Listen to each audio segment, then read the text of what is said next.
Iya, pemirsa masih di toko kita, masih bersama dengan Menkominfo, Pak Joni Gerard Plate. Pak Joni, terkait dengan apa yang terjadi beberapa waktu lalu, begitu ya. Ini negara pernah memblokir begitu ya media sosial sendiri terkait dengan suhu politik yang cukup panas waktu itu, begitu ya. Apakah di bawah kepemimpinan Pak Joni sendiri begitu ya, ada regulasi baru begitu yang akan diterapkan terkait dengan bagaimana penggunaan media sosial di Indonesia? Ya, sejauh ini ya yang bisa saya sampaikan, saya perlu menyampaikan pada masyarakat ini ya. Yang pertama adalah lalu lintas percakapan media sosial itu dimonitor. Ya, tadi sudah saya sampaikan 24 jam sehari.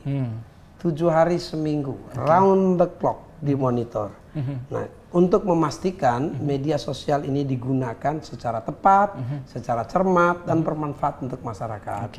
Kalau ada yang menggunakan secara salah, kita ingatkan. Ya, tentu diingatkan dulu. Ya, diingatkan jangan melalui literasi, melalui penjelasan. Tapi kalau masih juga melawan, berarti itu udah merusak dunia media sosial. Karenanya harus di stop. Bahkan bisa saja ada tindakan hukum, ya, tindakan hukum. Hukumnya baik pidana maupun perdata. Ya. Kenapa? Ini seperti kehidupan masyarakat, tapi di dalam yang fisikal sehari-hari, tapi dia beralih di dalam kehidupan maya. Ya, Pak, apakah akan lebih tadi begitu ya, masyarakat lebih sulit bergerak untuk melakukan komunikasi, kreasi begitu ya di dalam media sosial contohnya ke depan begitu?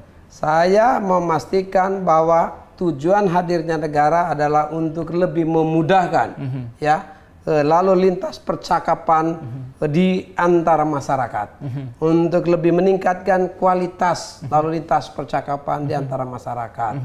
Tetapi pada saat di mana ada yang mengganggu lalu lintas itu, ada yang mengganggu kualitas percakapan itu, tentu itu jadi virus yang harus dipisah-pisah. Ya, disitulah negara hadir untuk mengatur, memulihkan agar dia kembali normal. Jadi kalau ditanya bagaimana, ya kita berharap semuanya berjalan lebih baik, lebih cepat. Makanya disediakan infrastruktur yang bandnya menjadi lebih besar, gitu kan? Ya. Bagaimana sih penguatan literasi digital di Indonesia, Pak? Melihat tadi fenomena hoax dan juga hate speech ini bumbu-bumbunya masih ada di media sosial. Iya, yang namanya post truth itu ya hoax, hate speech itu virus yang merusak masyarakat. Ya, itu tidak patut dan tidak layak. Dan jangan salah, dia bukan hanya di bidang politik. Ya, yang namanya hoax itu juga bisa di bidang-bidang lain, di bidang kesehatan. Ya, sekarang coba lihat di media sosial, jual obat yang gak masuk akal. Kan begitu. Terapi-terapi yang gak masuk akal.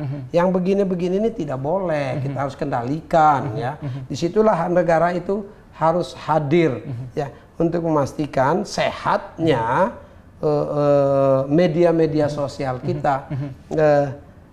Kehadiran negara itu pada saat di mana ya terjadi permasalahan di masyarakat. Ya, begitu terjadi permasalahan di masyarakat, negara harus hadir yang pertama memulihkan kekacauan yang ada di masyarakat. Seberapa besar andil dan kehadiran tadi negara sendiri untuk, karena kita lihat ini masih banyak juga begitu kan hoax sendiri. Tadi misalnya hoax bukan hanya bumbu-bumbu ujaran kebencian, tapi tadi informasi-informasi yang disalahgunakan sendiri. Seberapa besar sih Pak? Karena kita lihat ini kan masih banyak nih di media online. Itu kalau akun-akun media online itu udah banyak sekali yang di take down. Karena memang begitu banyaknya yang menggunakannya dengan salah dan dengan sengaja. Ya, itu di take down. Semakin sedikit yang di take down, berarti semakin berkualitasnya lalu lintas itu. Nah, tugasnya apa? Tugas literasi ya, itu bukan hanya Kementerian Kominfo. Itu tugas seluruh stakeholders negara. Ya, Pak, lembaga-lembaga negara, lembaga-lembaga masyarakat, lembaga-lembaga sosial, termasuk media dan wartawan. Saya kira diskusi atau interview hari ini juga bagian untuk mentransmisikan bagaimana agar masyarakat sehat dalam menggunakan media sosial. Itu kerja bersama. Karena media sosial itu, kehidupan di media sosial sama seperti kehidupan di media di dunia fisik. Ya, seperti ruang fisik seperti ini, yang hubungan antar pribadi. Di ruang maya itu juga begitu. Di situ kalau di relasi sosial secara fisik ini ada etika dan norma, di relasi atau dunia maya itu juga harus ada etika dan norma, karena ini relasi manusia. Maka norma-norma dan budi pekerti tidak saja di dalam kehidupan sosial secara fisik, tetapi dalam kehidupan sosial dunia maya juga harus kita terapkan. Iya, menarik juga. Tapi Pak, tadi bentuk kerjasamanya sudah dilakukan sama kementerian mana aja nih? Nah, tidak saja dengan kementerian, kami juga melakukan itu dengan platform-platform. Ya, dengan Facebook. Hari ini tadi saya bertemu dengan Facebook dan WhatsApp untuk mengingatkan, ini industri harus sehat. Ya, kamu boleh berusaha di Indonesia, tapi ini yang harus diikuti norma-normanya. Kalau tidak, bantu kami take down, bantu kami untuk mencegah, ikut bersama-sama membuat literasinya. Ya, kalau tidak ada denda hukuman perdata. Kalau perusahaan kan nggak mau dihukum perdata, rugi harus lapor bos katanya. Ya, sebelum lapor bos, mendingan kita ikut beresin. Lembaga-lembaga agama, pendidikan juga begitu. Saat ini anak-anak dari yang paling kecil sudah punya akses ya terhadap perangkat telepon. Mulai dari usia yang dini itu perlu kita memberikan literasi, edukasi bahwa relasi tidak saja secara fisik itu dilakukan, tapi melalui dunia maya juga itu dilakukan. Karenanya dari awal kita harus tahu etika dan budi pekerti ya menggunakan platform-platform digital itu. Menarik. Seberapa besar sih tadi Pak negosiasi yang dilakukan oleh Kominfo sendiri dengan media online dan media sosial sendiri? Contohnya tadi Facebook lah, ada Twitter sendiri begitu ya. Ini ada yang bilang adu kuatnya menangan mana nih begitu ya? Karena banyak informasi-informasi yang ternyata di media sosial ini tidak bisa dibatasi, belum bisa dibatasi gitu, banyak masyarakat melihat. Iya, justru di situ saya kira kita sama-sama saling belajar. Facebook juga belajar dari Indonesia. Pada saat mereka melihat bahwa Indonesia mengendalikan wilayah untuk memulihkan situasi yang kacau, maka untuk Facebook apa yang bisa kami bawa? Mereka membuat fitur baru. Fitur untuk membantu apa? Untuk membantu seleksi WhatsApp group.